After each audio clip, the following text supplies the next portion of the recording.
Estamos estudando o livro de Josué. Começamos agora, estamos no primeiro capítulo. É o programa Bíblia no meu dia a dia. Estou dizendo isso exatamente para motivá-lo a continuar, a perseverar, se alimentando cotidianamente da palavra de Deus. Agora, no livro de Josué. Para que eu e você, dentro dessa perspectiva de escuta atenta da palavra de Deus, de um desejo sincero que nós fazemos no nosso coração, da aplicação dessa palavra, nós necessitamos de uma ajuda, de um auxílio. Nós necessitamos do Espírito Santo. Por isso precisamos suplicá-lo sempre quando nós formos ler a Escritura Sagrada, precisamos do auxílio dele. Eu convido você a, junto comigo, a pedir, nesse momento, a presença do Espírito Santo no nosso estudo bíblico. Em nome do Pai, do Filho e do Espírito Santo. Amém. Vinde, Espírito Santo, enchei os corações dos vossos fiéis e acendei neles o fogo do vosso amor. Enviai o vosso Espírito e tudo será criado e renovareis a face da terra. Oremos, ó Deus que instruíste os corações dos vossos fiéis, com a luz do Espírito Santo. Fazei que apreciemos retamente todas as coisas, segundo o mesmo Espírito, e gozemos sempre da sua consolação, por Cristo Senhor nosso. Amém. Quero convidar você a pegar aí a sua Bíblia, vamos dar mais um passo no livro de Josué. Anota aí o texto no seu caderno de estudos. Josué, capítulo 1, versículos de 10 a 18. Josué, capítulo 1, versículos de 10 a 18. Vamos ler juntos o texto e depois meditá-lo. Josué ordenou então aos que cuidavam do povo: percorrei o acampamento e ordenai ao povo: preparai víveres, porque dentro de 3 dias ireis atravessar o rio Jordão para tomar posse da terra que o Senhor vosso Deus vos dará em propriedade. Josué falou, pois, aos Rubenitas, aos Gaditas e à meia tribo de Manassés: lembrai-vos daquilo que vos falou Moisés, o servo do Senhor. O Senhor vosso Deus vos concede repouso e vos dá esta terra. Vossas mulheres, vossas crianças e o vosso gado permanecerão na terra que o Moisés vos deu no além Jordão. Vós, porém, todos os valentes guerreiros, passareis na frente de vossos irmãos em ordem de batalha para ajudá-los, até que o Senhor tenha dado repouso aos vossos irmãos, assim como a vós, para que eles também tomem posse da terra que o Senhor vosso Deus lhes dá. Depois voltareis para a terra de vossa propriedade, para tomar posse da terra que Moisés, o servo do Senhor, vos deu além Jordão, a oriente.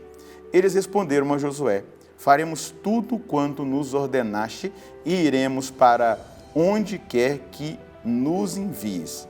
Assim como em tudo obedecemos a Moisés, também obedeceremos a ti. Basta que o Senhor teu Deus esteja contigo, assim como esteve com Moisés.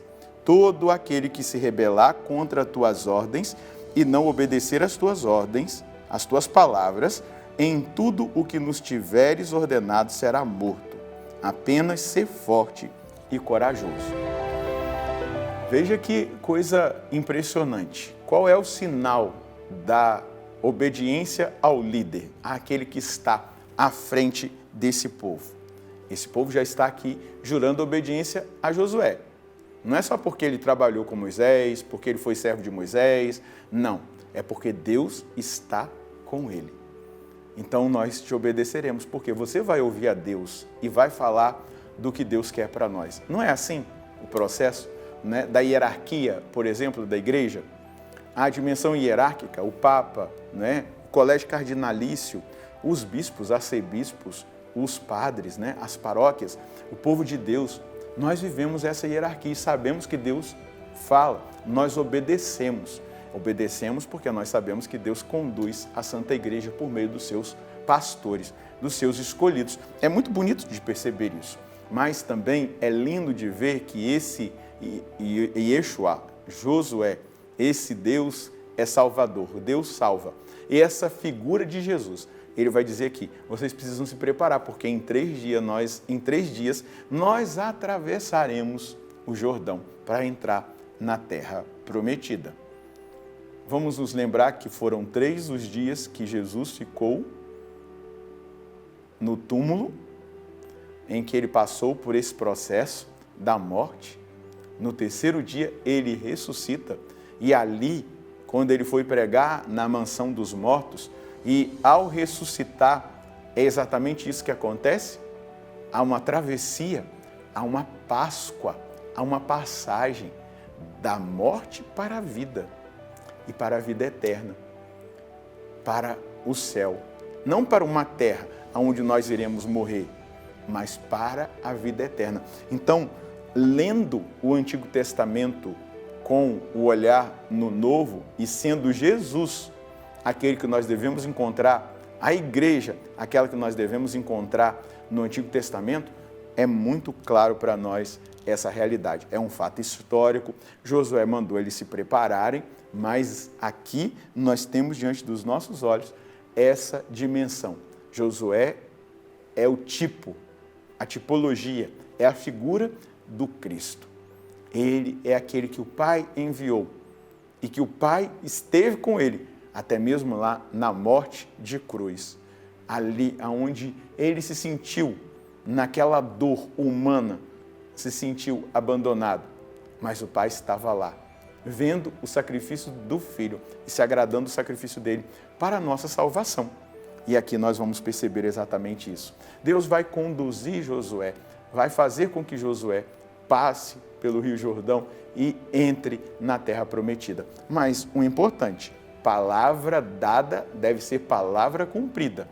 Então aqui, aquelas tribos que já tinham recebido, né, lá nas estepes de Moabe, o seu território, e Moisés tinha dito a eles, vocês podem ficar aqui, não tem problema. As mulheres e os filhos ficarão aqui, mas quando eles entrarem na terra prometida, essas 3 tribos que aqui receberam seus territórios vão à frente com uma atitude fraterna, ajudar os seus irmãos no combate da conquista da terra. Veja só, lembrai-vos daquilo que vos instruiu Moisés, o versículo 12, né? Aos rubenitas, a tribo de Rubem, de Gade, né? Aos gaditas e a tribo de Manassés. Josué vai recordar, lembrai-vos daquilo que vos instruiu Moisés, o servo do Senhor. O Senhor vosso Deus vos concede repouso e vos dá esta terra. Vossas mulheres e vossas crianças e vosso gado permanecerão na terra que Moisés vos deu no além Jordão. Vós, porém, todos os valentes guerreiros, passareis em ordem de batalha à frente dos vossos irmãos, para ajudá-los, até que o Senhor tenha dado repouso aos vossos irmãos, assim como a vós, para que eles também tomem posse da terra que o Senhor vosso Deus lhes dá. E aí sim, depois vocês voltarão para a terra de vossa propriedade, para tomar posse da terra que Moisés, o servo do Senhor, vos deu além Jordão, a oriente. Nós devemos aprender aqui algo que no mundo atual precisa ser muito bem aplicado e vivido por nós. Devemos ser homens de palavra, mulheres de palavra. Nós não podemos ser pessoas dúbias, que falam uma coisa e fazem outra, que dão contra-testemunho, cristãos que enganam, que fraudulam, que fazem coisas que vão totalmente contra os ensinamentos de nosso Senhor. Nós precisamos ser homens e mulheres de palavra. Não podemos ter medo da verdade, não podemos ter medo de pagar até mesmo o preço da verdade. Por quê? Olha só, a fidelidade da tribo de Rubem, de Manassés e de Galade, né? A tribo ali as 3 que ficaram lá, eles foram fiéis. Então, nós também devemos ser fiéis. Olha quantas coisas importantes a palavra de Deus vai iluminando o nosso caminho, vai iluminando os nossos passos. A confiança, o abandono, a certeza de que Deus é por nós, a certeza de que Deus está conosco, a certeza de que Deus conduz a nossa liderança, àqueles que nós devemos obedecer.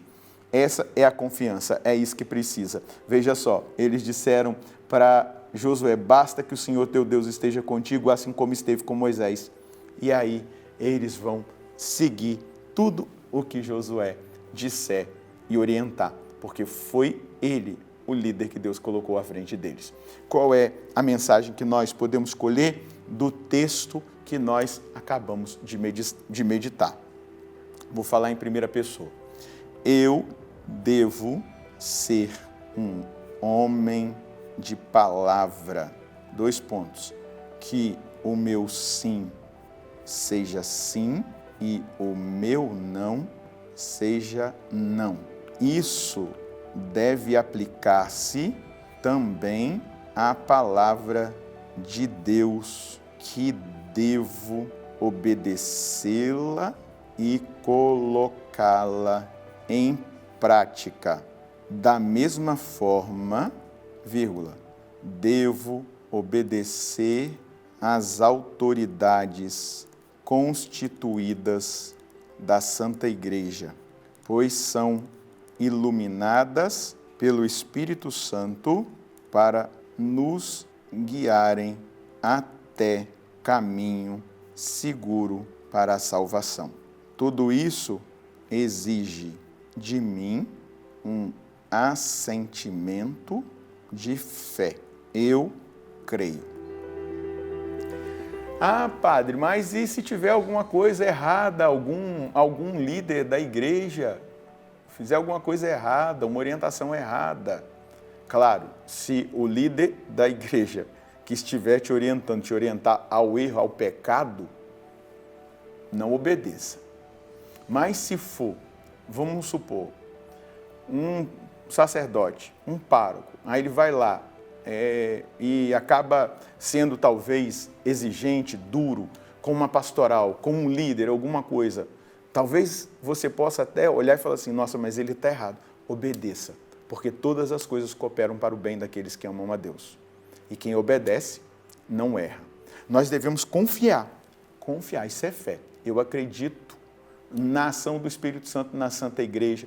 Eu acredito na ação do Espírito Santo na vida daqueles que lideram, aqueles que foram colocados à frente.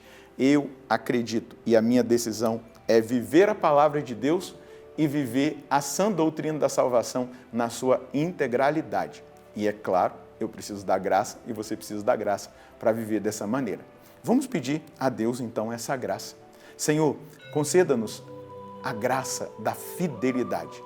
Mas de uma maneira especial, nós pedimos, aumenta a nossa fé, para que nós creiamos na sua palavra e a apliquemos na nossa vida e a vivamos com intensidade. Para que também nós creiamos, Senhor Deus, na igreja e assim naqueles que foram colocados para governar a igreja, na hierarquia, onde nós devemos dar o assentimento e obedecer. Dá-nos fé para que nós creiamos e vivamos a fé que o Senhor mesmo estabeleceu para o nosso caminho de salvação. Mas dá-nos também, Senhor Deus, a graça, a força, o poder do Seu Espírito para que nós sejamos fiéis na nossa caminhada até a vida eterna, para que também, como homens, como mulheres de fé, nós também sejamos homens, vocês mulheres de fé, Senhor. É o que nós mais precisamos. Homens de palavra, mulheres de palavra. Faça isso na minha vida e na vida desses meus irmãos e dessas minhas irmãs. Amém. É isso que eu e você precisamos viver. Aplicar a palavra, acreditar na sã doutrina da salvação e obedecer, custe o que custar. Deus abençoe você, Deus abençoe a sua família. Nós nos encontraremos no próximo programa, se Deus quiser, no nome do Pai, do Filho e do Espírito Santo. Amém.